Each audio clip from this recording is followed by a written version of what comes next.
İnanın şu anda çok zor durumdayız. Yani giderlerimizi karşılamayacak duruma geldik.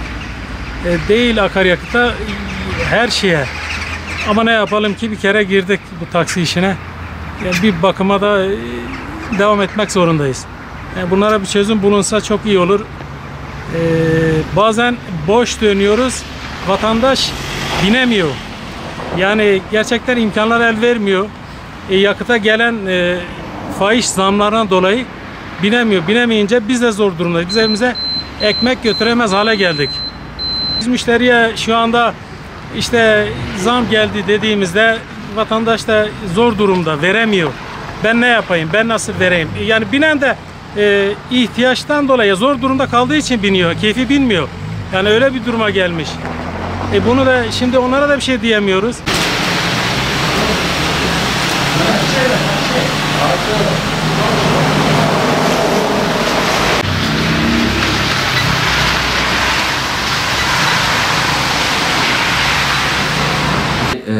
Dolar 18 TL'yi gördüğü zamanlarda vergi fiyatlarımız, yani vergiyi minimuma indirdiler, sıfıra indirdiler.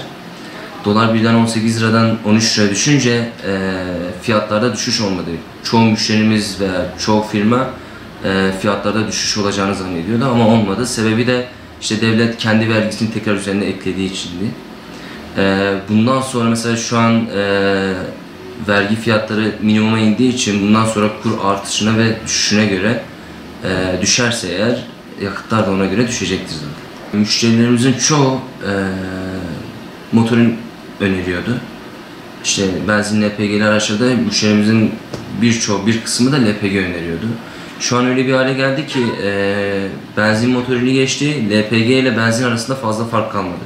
Bu sebepten dolayı da müşteriler hani LPG araca zarar verdiği için, minimum birazcık bir zarar verdiği için müşteriler geneli artık benzini tercih ediyor. Akaryakıt fiyatları 4-5 lira civarındayken de şu anki 13-14 lira arasındaki kar oranlarımız aynı. Zaten son 5 yılda doğalgaz, elektrik, suya hani yüksek miktarda zam geldiği için karımızı etkiledi. Bu saatten sonra petrolcüler zaten kar etme peşinde değil, günü nasıl zararsız kapatacağımızın peşinde.